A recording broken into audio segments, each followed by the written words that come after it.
Hello, sports fans. Welcome to the Cheap Seats. It's Saturday, what is today? May what? We just keep going on. We just keep going, all right. May 5th, I believe. May 5th, all right. Big day in Logan County, Grand March, all kinds of things going on today. We thank you for joining us here on the Sports Show. I'm Justin Tierney, subbing in for Josh Komnick. He's coaching his son's soccer game today, I believe. Here also with the furniture guy, Jake. Jake, how you doing today? I'm doing very well, my friend. How are you? And Mr. Mike Williams from Illinois State, Lincoln native and Illinois State Sports Information Director. Mike Williams is with us today. We're going to talk to Mike in a second. Jake, why don't you tell us what's going on at Jake's Home Furnishings today? We got a couple sales going on, continuing a trend, and we're pushing some used furniture out the door right now. Picked up a nice load yesterday, so we're going to move some of that out, and some really good buys going on right now. All right, good to hear. Come out, talk to Jake here later this afternoon, and pick up some good used furniture. Mike, tell us what's going on. I hear about this ISU event they're hosting on Monday for local ISU fans. Why don't you tell us what ISU's doing in Logan County on Monday? All right, guys. Well, thanks for having me on this morning. I really appreciate it.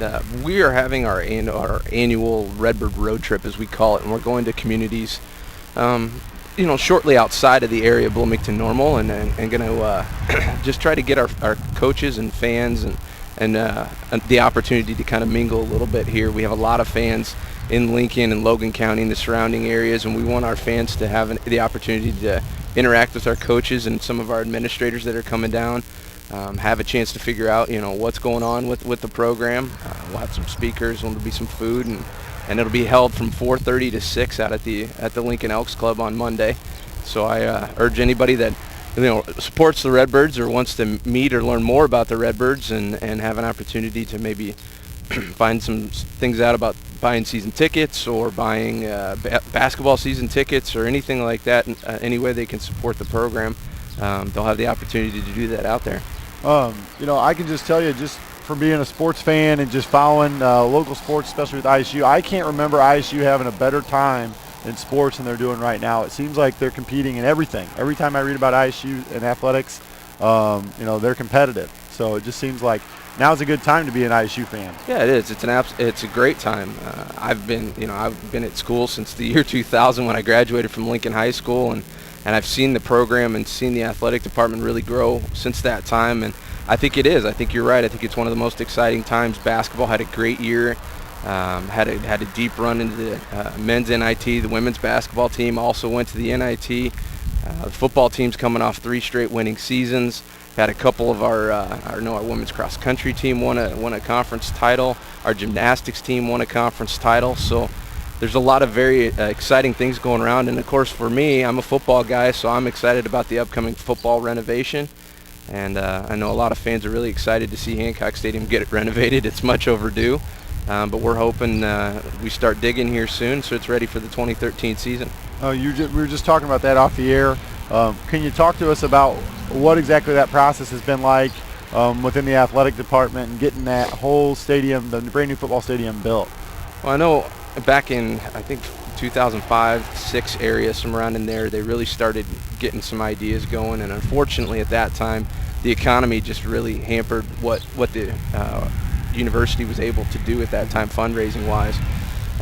But as of about a year ago, things really started to get picked up and rolling again, and President Bowman decided, okay, this is time to get this thing done.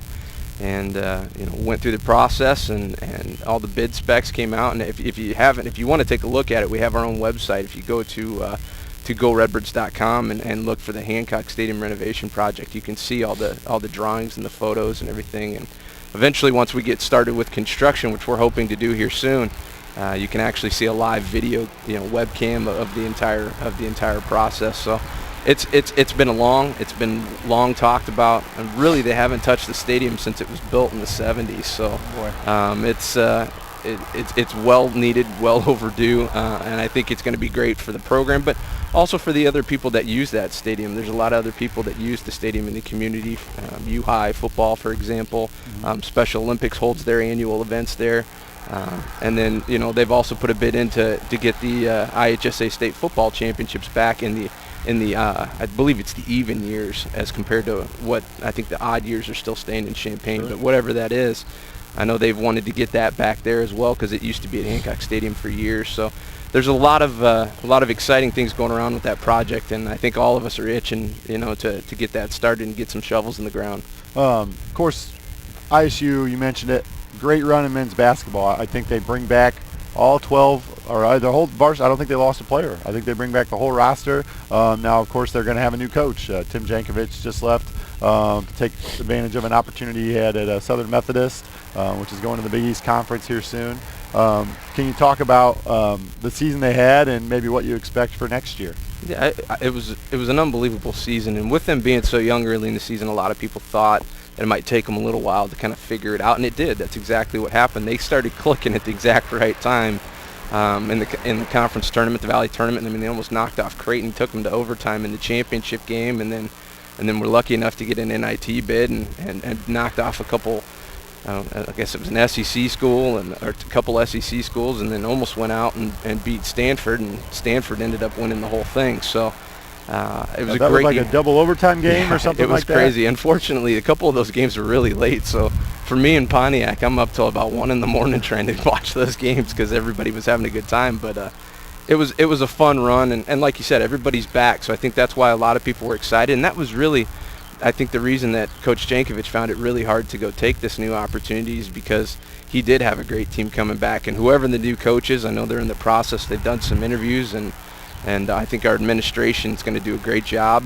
President Bowman and our board of trustees and our AD Gary Friedman are doing a great job, and I have no doubts that they're going to find somebody. And whoever that person is going to love this team. You're going to love coming in and playing with these guys because they play with a lot of energy. They can shoot the lights out. Yeah, they're a dangerous team because they've got Jackie Carmichael in the middle, and then a lot of really athletic guards, and especially for the Missouri Valley Conference. I watched them in the Valley tournament, and I think I may have watched them one other time this year, and I was really struck by even the freshman, Nick Moore.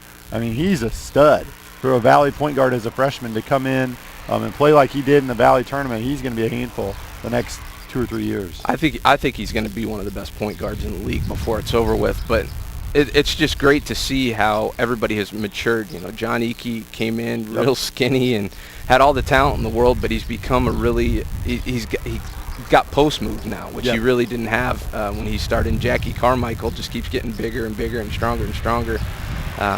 He's got a potential. If Greg McDermott wasn't in this league, Jackie could probably be the player of the year in the league. He's that good, and I have no doubts he'll be a first-team all-conference guy next year. And then you have other compliments, young people. We redshirted 2 guys last year that I think could have helped us and going to help us again. So it's going to be another great year, I think, and I think fans have a lot to be excited about on the basketball side of things. Of course, if anybody's ever been to Redbird Arena, it's a great place to watch a college basketball game. The Creighton game last year when they were nationally ranked and came in there, the place was electric, and I have no doubts that as this team continues to get better and new coach and new everything, it's going to be a fun time and a fun place to watch some college basketball next year. Sure. Mike, why don't you talk to the people in Lincoln? People might know you. You're a Lincoln High School graduate.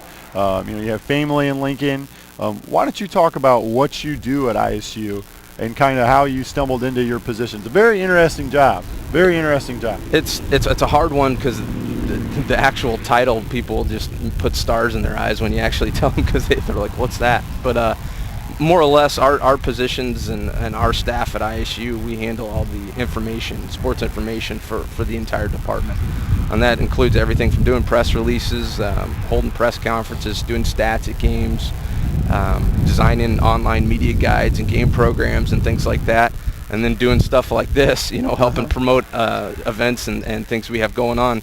And I got into that because I wanted to be a journalist. I wrote for the high school newspaper when I was here and went to ISU with thoughts of being a journalism major. And about my junior year, I kind of started leaning toward the public relations side of things and had a good friend that was working in the athletics communications office there and said, hey, you should try to be an intern your senior year. And I was lucky enough to get an internship with our office and turn that into a graduate assistantship. And after grad school, went to work 2 years full-time at Indiana State and did some really cool things and met some good people. It was fun. It was a fun 2 years. For me, I didn't know anything about cross country my first year there. They're like, okay, you get to run an NCAA championship. Have fun with that. And I was great. So it was a fun 2 years. I was still in the league. I still got to see people. And then I've been back at ISU now. I'll start my 4th year in June, and it was an awesome opportunity to get to come back. Because like you said, my sister and brother-in-law live here in town with my 2 nieces. My parents live here in town. My dad works, for Country Insurance here in town. So I've got a lot of family, got a lot of connections, a lot of friends that still live here. So when I got the opportunity to come back to Normal, not only work for my alma mater and work with people that I really respect, but got to get closer to home. It's nice. And I got to come down for a golf outing yesterday, and it's always a good time to come back and see a lot of good people here in Lincoln, and I'm hoping to see a lot more of them on Monday night out at our event at the Elks. Yeah, 4:30 to 6 o'clock. That's right? correct, and I think they're having limited some appetizers and a cash bar, so people come out and learn more about the program and hang out with some good Redbird people. All right, sounds good. Mike, we thank you for joining us this morning. Pleasure to have you on. We're going to take a quick break. And we will be back with some pro sports talk, and hopefully a special guest later on today will be joining us. So thanks. Welcome back to the Saturday Sports Show. This is Justin Tierney, your host today, along with this furniture guy, Jake Johnston. Jake? Yeah. What's going on, brother? Man, there's a lot of sports going on right now. It for is. Kind of the mid-season point. We got Kentucky Derby going on.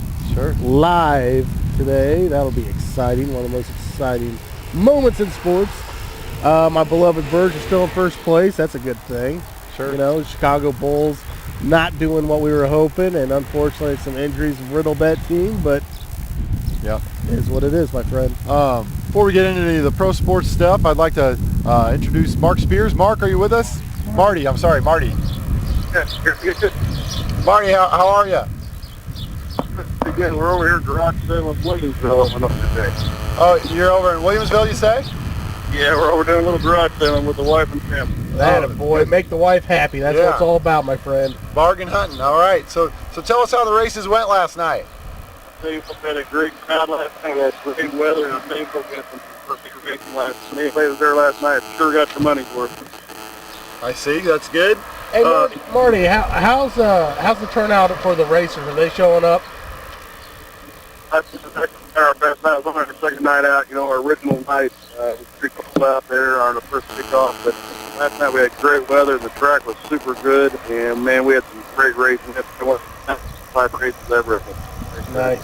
Sweet. Nice. Hey, Marty, is there any young guys that we need to, as race fans, need to be looking at out there this year? Is there some new guys that coming on board? Sorry, guys, I didn't catch that. Do you have any new guys coming on board this year, Marty, or any new racers to Lincoln Speedway that maybe fans should be aware of? Well, we didn't necessarily have a lot of new guys coming in the sport. We've got a lot of guys that moved up in different classes. We've got some guys that went from street stock to left things like that. We had some street stock, went in some hot sides. Yeah, but class, great class last night. We had a full field in that match. We had a semi-feature. We've had about 6 cars in the modified division, which was great. We had some great cars. All right. And Marty, last week when I talked to you, you said 2 weeks from then, so a week from now, you've got a big event. What do you got going on next week? Yeah, next week, tell you what, you guys are coming to 410 in Spring. That's the big boys coming down. We got a lot of local guys racing. A lot of guys from right here in the county there. Special guys are honored that night. It's the best. Dean Shirley, they got some matches for him. And I know he's been out fishing for a long time, Justin, so you knew him. Yep. And this guy's got some stories to tell. So. Yeah, it'd be great to see honored Dean Shirley. Hey, Marty, we thank you for joining us. We apologize if there's any technical difficulties with the listeners out there over here in Marty, but glad you were able to join us today, and we're excited to see what you got going on out there next week at Lincoln Speedway. Come on out to Lincoln Speedway and see us and have a good time. All right, sounds good. Thanks, Marty. That's quite an event out there. I think it's going to be really cool. They honor Dean Shirley. Dean Shirley is a legend in Lincoln, Logan County racing. So, and he's done a lot for the sport. So I don't know how many. Do you go out to the races very often? Yeah, I went out. Well, not lately. When I was working for the Courier, working for a local newspaper, I covered it almost every week. So, okay. I tell you what, it's a fun show, man. Yeah. And priced right. You can actually take the kids out there and have a pretty good time for a nice price and have a good start to a weekend. Yeah, man. I mean, if you have a little boy in your house who likes movie cars, Oh, yeah. and what little boy do you know that doesn't like movie cars? I tell you what, honestly, Take 'em. I got 2 little girls, and I haven't taken my youngest. But I took my oldest last year to about 6 races. She absolutely loved it. Yeah. She thought it was great, you know, and she is a girly girl. She's not, but you know, the fact to get a run up to the racers after the race, try to get the flag from them, that kind of thing, just cool little things that the race does really well, and definitely entertains the kids. And I tell you what, every week my daughter's like, hey, are we going to the race? So it's kind of a cool thing, man. It really is. Kids love it. So. Well, and like I said last week on the show, it's a great thing for Lincoln, Illinois, because people come from all over and they come spend money in Lincoln. And it's I know that because I worked at Dairy Queen through high school and college, and tell you what, I hated working the nights of the races because we had lines all the way out to Woodlawn Road on race nights. So nice. we would get packed with business. So it's a great thing for Lincoln. We love the economic support that they bring to the town. So let's talk a little sports. We'll start with baseball. My Cubbies have turned a little bit of a corner, I feel like. Like they're playing a little bit better. They won a series. They could have swept the series, but then they got marmaled against the Reds, and then picked up a win yesterday against the Dodgers. So they've split with the Phillies. Phillies are a pretty good ball club. So I feel like they're starting to maybe turn around where at least they're playing respectable baseball.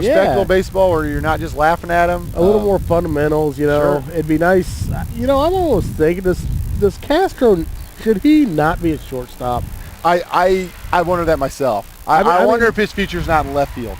I really wonder if field, maybe even third base, because I think it's more of a reactionary position as opposed to an actual finesse fielding position. I just think his fundamentals on ground balls are just it's bad. It really is. That's why I was wondering. You move him over to third base, maybe it's reaction time. Maybe that helps him out a little bit because he's got an arm. Yeah, I think he'd be a pretty athletic left fielder. He's got a pretty good arm. You know, I don't know if his future will be in the infield. I thought that myself. Right now, I would say he has probably cost the Cubs 3 games at this point of the young season. I don't know about that. I don't know if I go that far. Okay. I think he's still a net plot positive because of what he does with the bat. You take his bat out of the lineup, and we may not have won a game yet. I don't know, man. I've watched a few Cub games, and I'm just going by what I've seen. One of them, he did cost. I mean, it was full out. If he would have made one play. Yeah, I think that was a game in the 9th inning. He booted one. Yeah, and then ended up scoring the winning run. They ended up scoring the winning run, tying run, and then the winning run. Yeah. So he's had a rough year so far in the infield, and you know, as the weather turns too, that may change real quick too. Gotcha.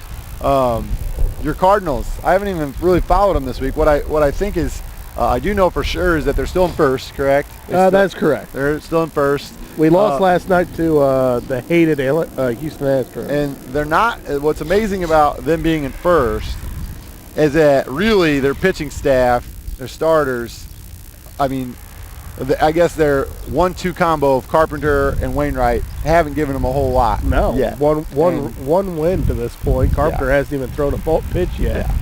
Yeah. But you look at Loesch and Lynn prior to yesterday, both with an under 1 ERA, and 3 wins or 4 wins apiece. Yeah. So you know, they've done what they can with what they have, and they've done well. Carpenter's doing his rehabs. Looks like he's going to be back within the next month. Which I don't think they're pressing it. They're saying, hey, we're in first place. Take as long as you need right now. Same thing with Lance Berkman. He got a little nicked up, and they just said, you know what, not worth wasting the season on this. Let's put him on the DL, give him some time to heal.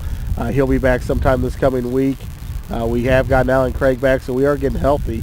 And, you know, why not? It's starting to warm up, and it'll be a little bit easier for these guys to stay on the field. So. Have you bought your Carlos Beltran jersey yet? Oh yeah. Really? No. It seems like I think been a great this year's addition. jersey. I try to get a jersey about every year. I think this year's jersey will probably be David Freese or Alan Craig. Not gonna lie. Yeah. I tell you what. While we're on the Cardinals, we got to talk about Albert. What in the world? What in the world? He's missing being at home.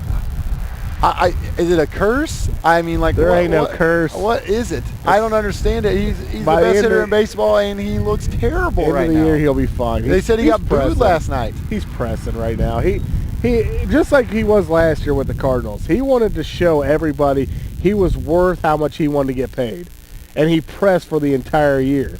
He had small glimpses where he's like, oh, you know what, I just need to play. Right after Furcal came, Furcal got into his head, and he's batting 400 for the rest of the season. I mean, that's taking your average in the last month of the season from 230 to 299. I don't know. I can't remember Albert Pujols having a bad month. I can remember him having a bad week, maybe a bad couple of weeks, but a bad month. Oh, I don't know. Last year he was horrible. Last year I think he was worse than he is this year because he hit into like 14 double plays in the first month of the season. I mean, he was bad last year, but at the end of the year, 299, 30 home runs, 100 RBIs, 100 runs scored. I don't know. I think he'll be right there. You think the adjustment to the American League has anything to do with that? A little bit. With him, you can tell that you can tell it's been documented how big of a video freak he is, and how he is a creature of habit when it comes to his opponents. Well, he doesn't have any history with these opponents, so I think that's really eating him up. Has a lot to do with it. Like I said, you know, he's going to get his swing, and all of a sudden he's going to be bashing them. They're not going to be pitching to him. They're going to be pitching around him. I mean, he'll be fine. So. I have to admit, though, it is hard not to check to see how he's doing. And not because I'm hoping he's doing bad, just because, to be honest, I want him to do really well. But I want to see Albert be Albert, you know. As a Cardinal fan and as a baseball fan, I'm constantly checking the internet, watching their live game coverage and seeing what's going on, trying to catch his at-bats, even though, like you said, he's struggling at this point. Oh, yeah. I think that's putting it mildly. Struggling.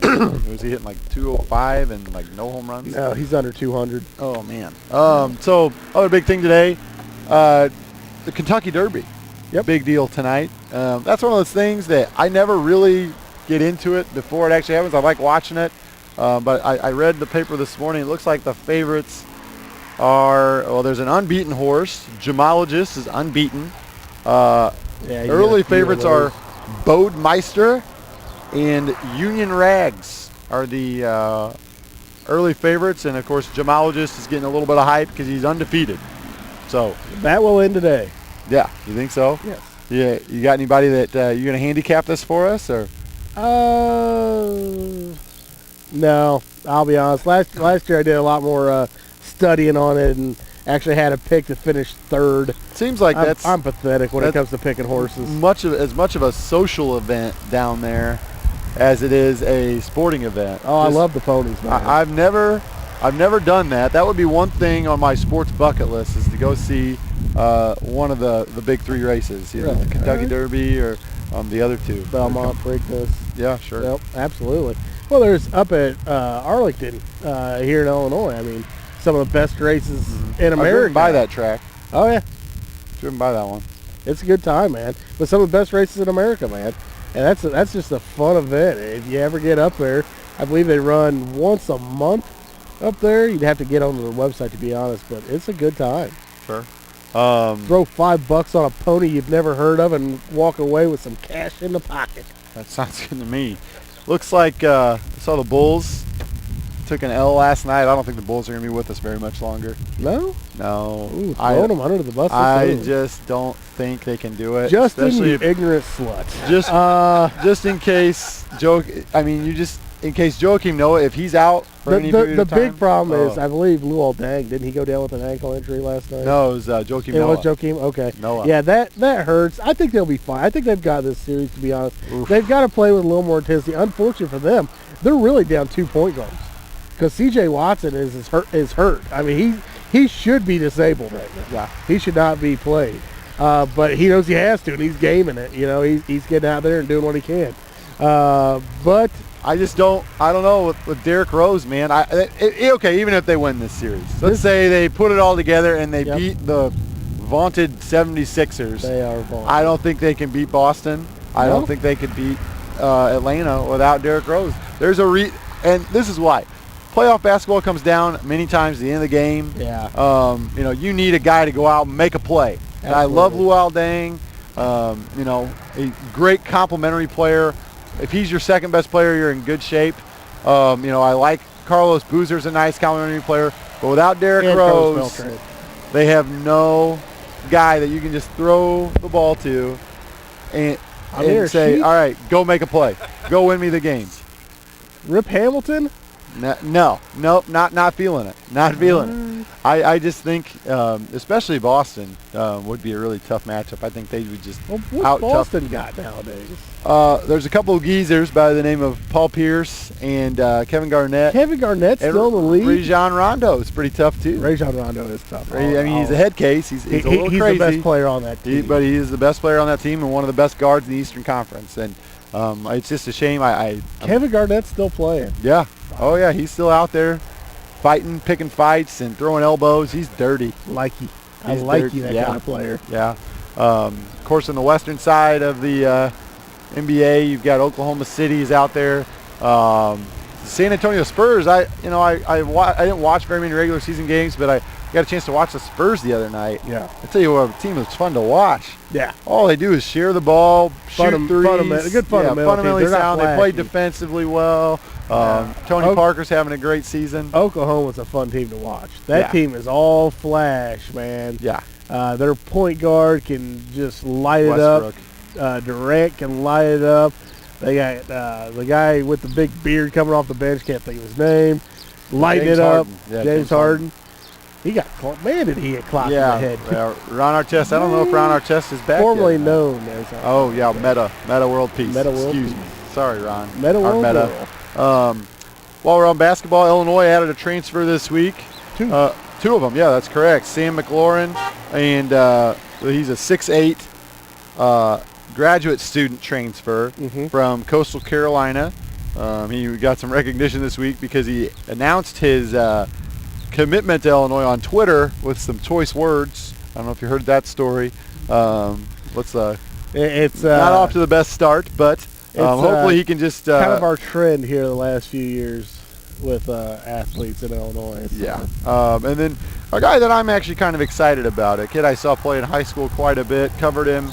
Revante Rice announced his transfer from Drake to Illinois this week. Well, he's a good player too. Yeah, man. I think he can help. I think he can help. I don't know if he's going to be an all Big Ten player. I don't know if he's even going to start. Yeah, but I think he's a winner. I've covered him before. I'm a big believer, and I'm a big follower of the Neil Alexander gospel as somebody that whose opinion I trust.